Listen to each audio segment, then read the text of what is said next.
1. Hey folks, my name's John, but my friends call me Izzy and you can too. Welcome to Izzy's Painting Workshop.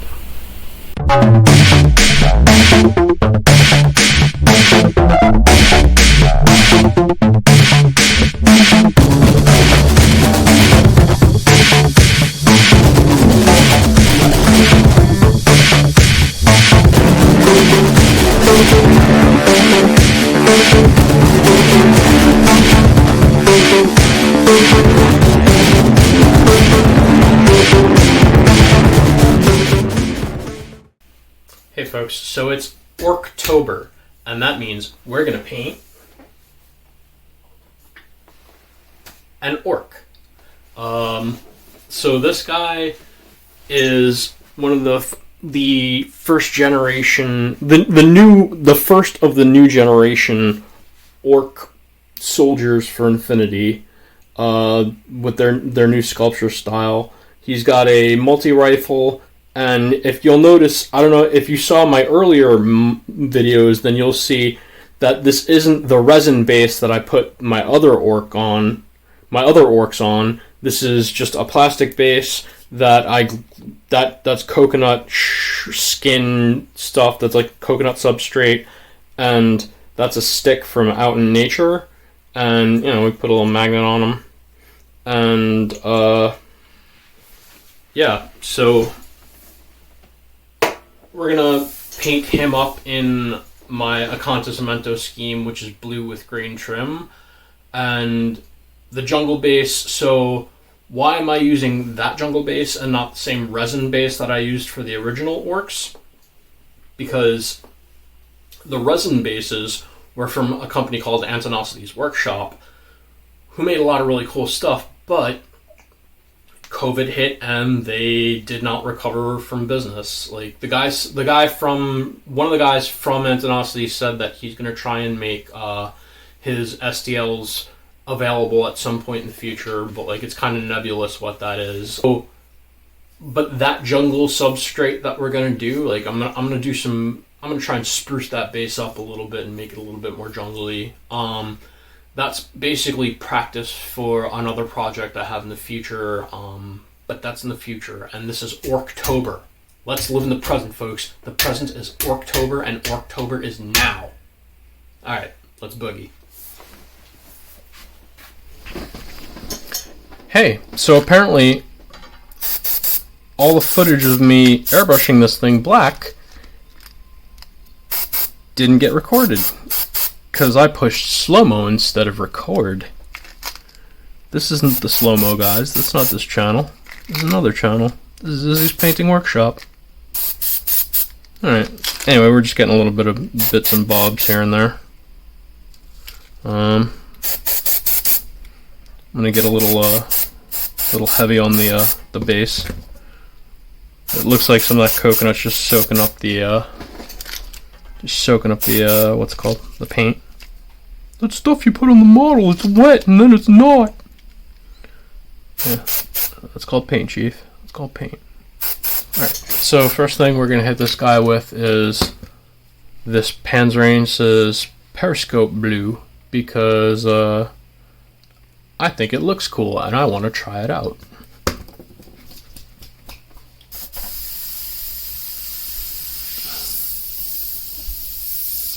Alright, that's coming out nice. Right. So let's get this boy blue. Actually, we don't want to just do this stuff like that, because this is gonna be like the darkest coating, so it's gonna be pretty much the undercoat.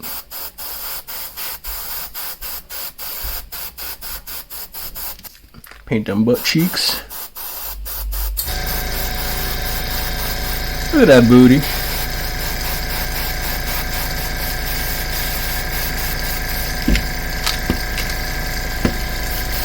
Corvus Belli certainly do like putting big old booties on their models. I'm really liking this deep blue. I think this is going to make a really good undercoat. I haven't painted an orc in like 2 years. So, a little bit of the history of orcs. So it's not orc like the monster orc, like from fantasy, from your Tolkien or what have you. This is basically ripped right out of the pages of Masamune Shiro's Appleseed, in which he used orc armor. And like, I mean, it doesn't look exactly the same. I don't want to show a picture of Masamune Shiro's orc armor here because, oh wait, I don't have a paper copy anyway. I read the Appleseed books online from a library app called Libby on my phone. But yeah, just trust me, like, these look very much like Masamune Shiro's.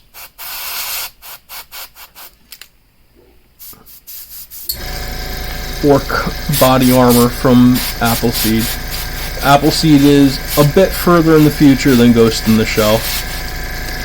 Or maybe a bit of an alternate future to Ghost in the Shell. It's after a large war, like, humanity had like a large world war, but they kept it conventional. But it pretty much destroyed most of the world, and then like one big corporation, not one big corporation, one big country arose, and it's kind of like a little utopia. Alright, so, but like even utopias need to defend themselves in a war-torn world. So they have a police force called E-SWAT, and some of the heavy body armor in E-SWAT is the orc body armor. And that might dry up more quickly. Alright, now we're going to do more of a Xenophil.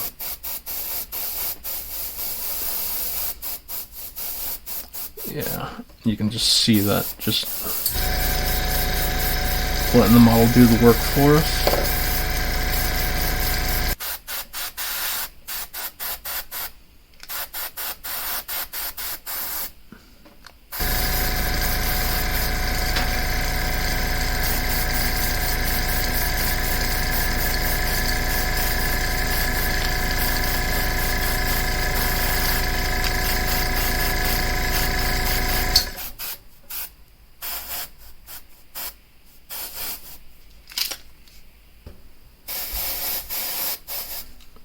Alright, and let's paint his head, right? Because his head should be painted.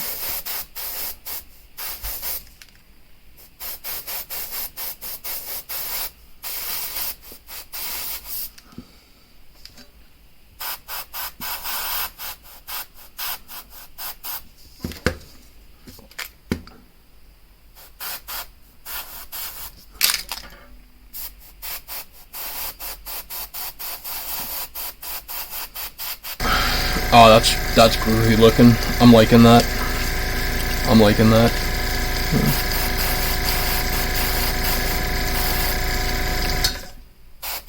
Groovy, what did I turn into, a 1970s DJ?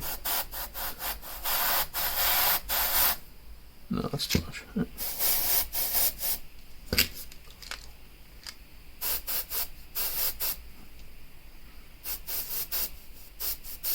Kind of want to make the head the lightest part because it's like a focal point. You want people to look at the head. Chest too. Maybe a little bit of this. Brighten it up a little bit. This. Alright, cool. And I'm liking that blue-green. It's really giving off that tropical vibe. He's not going to match exactly with the other orcs, but that's what the evolution of the paint scheme looks like sometimes. My other orcs were more closer to an ultramarine blue, but I kind of want to avoid ultramarine blue a little bit. Like, I want this guy to look all jungly.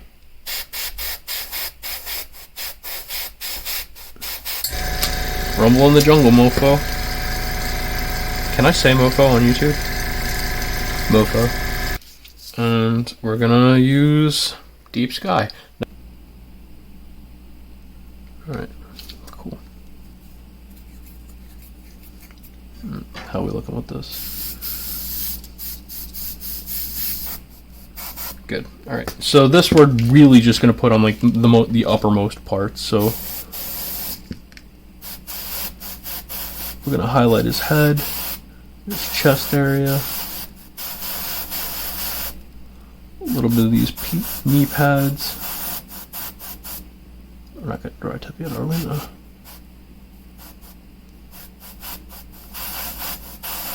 Real light on this.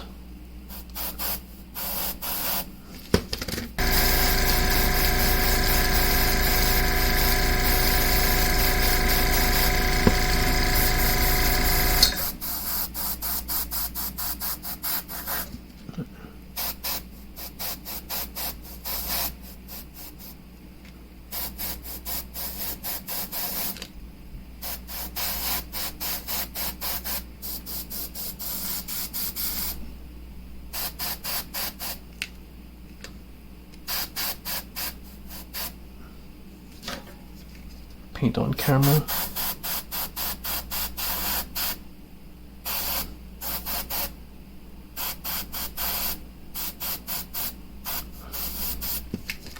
Alright, so brighten up that booty.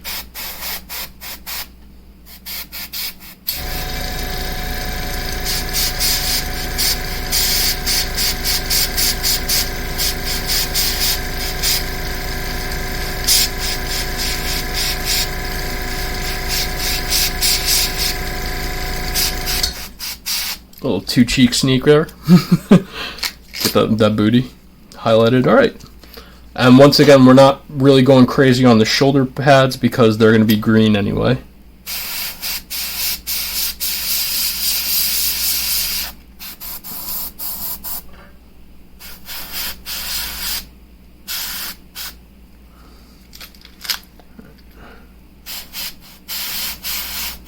Let's not overdo it with the highlighting. Alright, that should be fine. Alright. Okay, that should be fine. And he's looking not too shabby, if I do say so myself, which it just did. Next, we're going to put the needle guard back on so I don't destroy my airbrush, because I will. I'm a klutz. I absolutely will. I told you I'd shoot, but you didn't believe me. Why didn't you believe me? So next we're going to take Hull Red, because Hull Red is like the best paint since paint. Yeah, that's fun. How are we looking with this?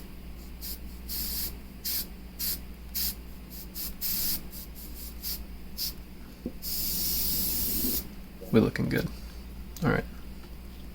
So what we're doing with this is we're just hitting it from the bottom, giving it an anti-zenithal from the bottom.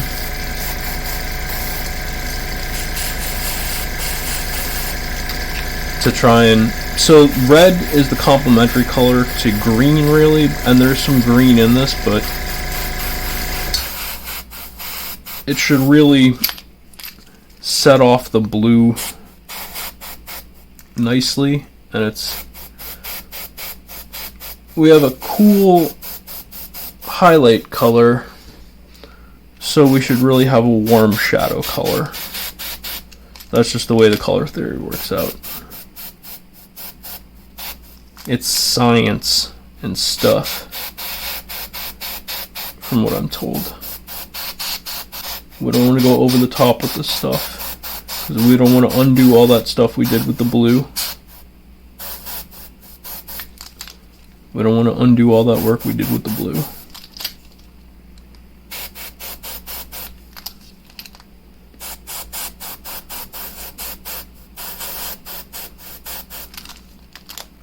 Now you might notice that I'm doing this at a really steep angle, because I legit just want this to be in the shadows. I do not want to get this in the upper parts. Like, you can't even see it from the upper parts, but in the shadows you can see it. But even there, like, you can see, like, with that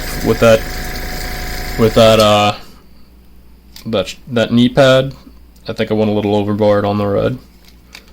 So I'm probably gonna have to go back in there with the blue.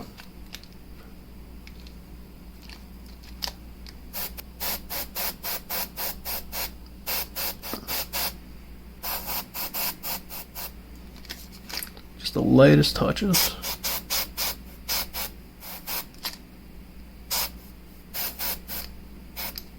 Our brush control comes in hand. Just want the lightest touches like that. I don't even know if you can see the paper getting marked. Yeah, the lightest touches like that is what we're doing.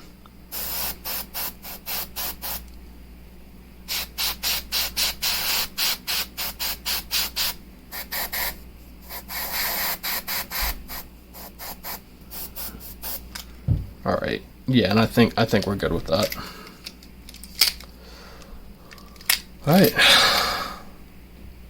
And I think that's our airbrushing for the night. Oh, actually, no, it's not, because we want this jungle bit down here. We want to do this red too.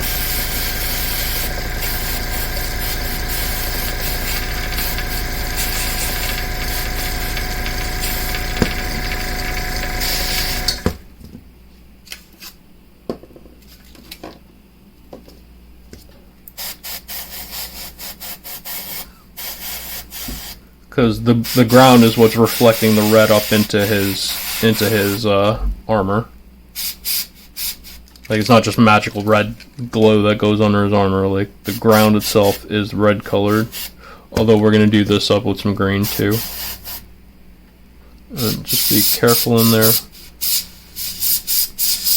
Like, this is, you can get tight shots on this, so like, you know, you can get in there, but just be careful not to screw up what we already did.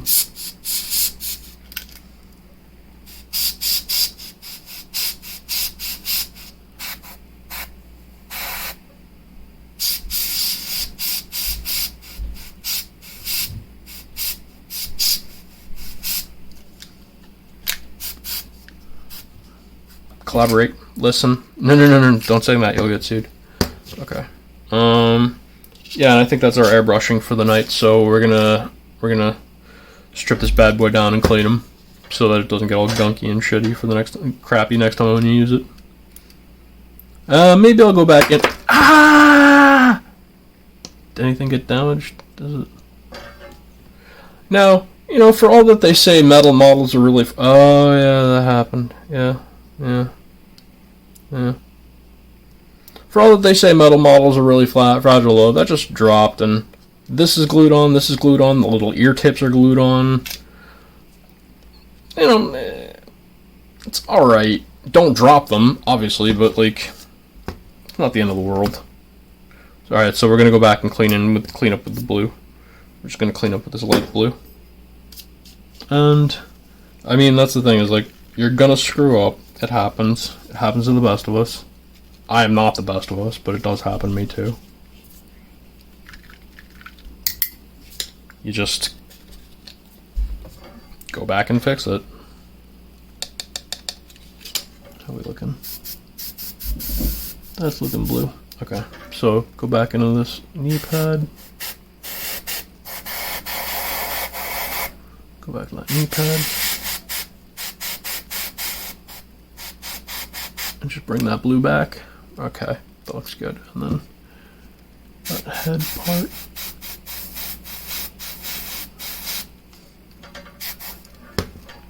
Now, I'm rushing, and rushing is how you make mistakes. So I'm going to slow the heck down.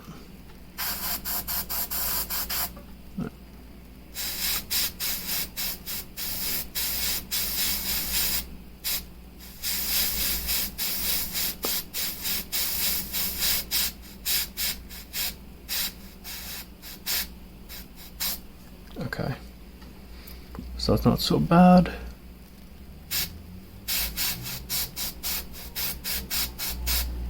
Okay, paint on them. Paint in there. I'd rather try and run paint that's too thin than too thick.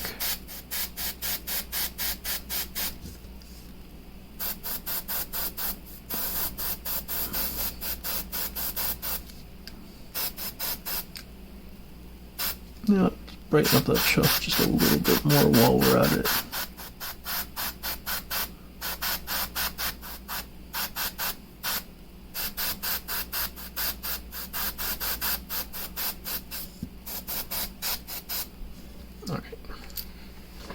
Alright, there we go. We're back to not looking bad, actually.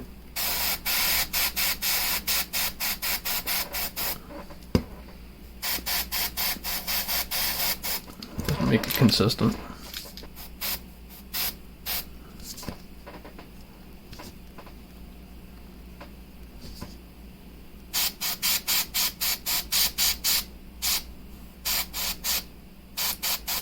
And remember, the paint's always a little bit brighter when it's wet than when it's dry. I think we're good. I think we're gonna quit while we're behind. All right. Yeah. I'm not hating that. Okay.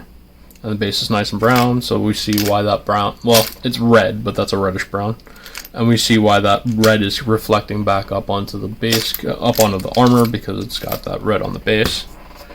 All right, and before I drop the model again, we're gonna call this done for the airbrush, and we're gonna move on to the wet palette and standard brushes. Alright, so this was initially supposed to be a video from the start to the finish of painting the orc, but it's already getting obscenely long, and it's a lot to edit, so I'm breaking it into pieces. This piece was all the airbrush work.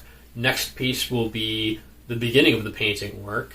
We'll take you from whatever we finished with the airbrush today, which you saw already by now, and we'll take you up till the end of painting the pauldrons, the knee pads, doing all the dark lining, and doing all the edge highlighting. We'll take you from there. And then the next up, that might be a full episode of its own, or maybe I combine that with more painting, but like we'll see how that goes as I track this storm that is ORC-TOBER. Alright. Welcome aboard. If you're new here, please hit like and subscribe. If you're old here, please hit like. If you've stayed here this long, thank you for watching the whole video, and enjoy your life. See ya.